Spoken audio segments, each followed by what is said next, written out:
বিসমিল্লাহির রহমানির রহিম। আসসালামু আলাইকুম রহমতুল্লাহি বারাকাতুহু। প্রিয় দর্শকবৃন্দ, আজকের এই পর্বের আলোচনার গুরুত্বপূর্ণ বিষয় হচ্ছে আল্লাহর পথে কেন কিভাবে দাওয়াত দেব আমরা। আসুন আমরা সবাই কোরআন ও হাদিসের আলোকে জানার চেষ্টা করি কিভাবে একজন মুসলিম হিসেবে আমরা অন্যকে ইসলামের পথে আহ্বান করতে পারি। শেষ পর্যন্ত দেখার অনুরোধ রইল, ধৈর্য সহকারে দেখবেন ইনশাআল্লাহ। দাওয়াতের গুরুত্ব।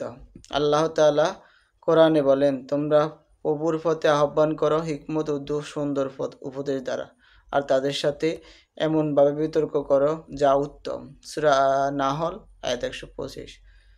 রাসূলুল্লাহ সাল্লাল্লাহু আলাইহি সাল্লাম বলেছেন, তোমাদের মধ্যে যে ব্যক্তি কোনো মন্দ কাজে দেখবে সে যেন হাত দিয়ে তা পরিবর্তন করে, যদি তা না পারে তাহলে তবে জিহ্বা দিয়ে বলা, আর যদি তাও না পারে তবে অন্তর দিয়ে তা মন্দ ভাববে, আর এটাই ইমানের দুর্বলতম স্তর। মুসলিম শরীফ। এখান থেকে আমরা বুঝতে পারি দাওয়াত দেওয়া শুধু আলেমদের কাজ নয়, বরং মুসলিমদের সমস্ত মুসলমানদের ইমানি দায়িত্ব। দাওয়াত রাসূল সাল্লাল্লাহু আলাইহি সাল্লামের আদর্শ।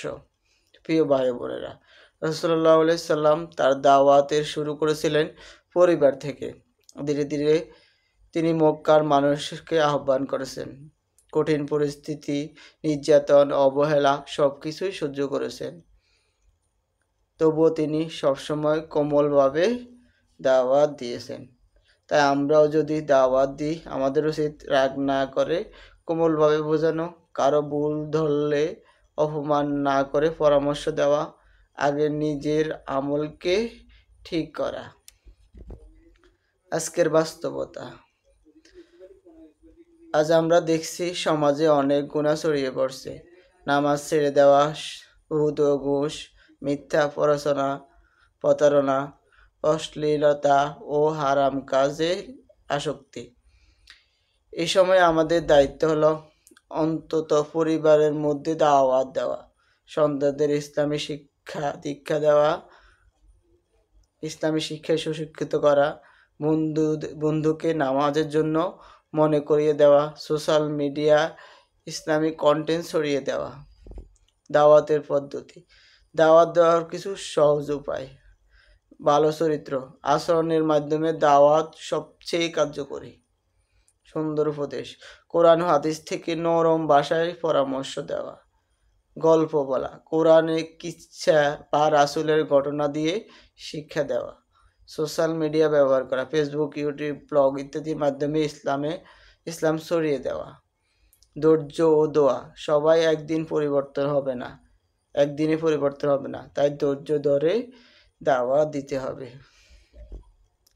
প্রিয় ভাই ও বোনেরা, দাওয়াত দেওয়া একটি মহান কাজ। আল্লাহর পথে আহ্বানকারী মর্যাদা অনেক বড়। রাসূল সাল্লাল্লাহু আলাইহি সাল্লাম বলেছেন, যদি আল্লাহর পথে তোমাদের মাধ্যমে একজনকেও হেদায়েত দেন, তবে তা লাল ওট বা সবচেয়ে দামি সম্পদ এর চেয়েও উত্তম। বুখারী ও মুসলিম। তাই আসুন আমরা সবাই আল্লাহর পথে দাওয়াত দিই, নিজের পরিবার, বন্ধু ও সমাজকে ইসলামের আলো পৌঁছে দিই। আসুন শেষে আমরা দোয়া করি, আল্লাহ তাআলা আমাদের সবাইকে হেদায়েত দান করুন, আমাদের আমল কবুল করুন, কিয়ামতের দিন আমাদেরকে রাসূল সাল্লাল্লাহু আলাইহি সাল্লামের সুপারিশ নসিব করুন, জান্নাতুল ফেরদাউস দান করুন। জাযাকাল্লাহু খাইরান। ভিডিওটি ভালো লাগলে অন্যকে দেখার সুযোগ করে দিবেন, শেয়ার করবেন এবং চ্যানেলটি সাবস্ক্রাইব করে পাশে থাকবেন। পরবর্তী ভিডিও দেখার আমন্ত্রণ রইল। আসসালামু আলাইকুম।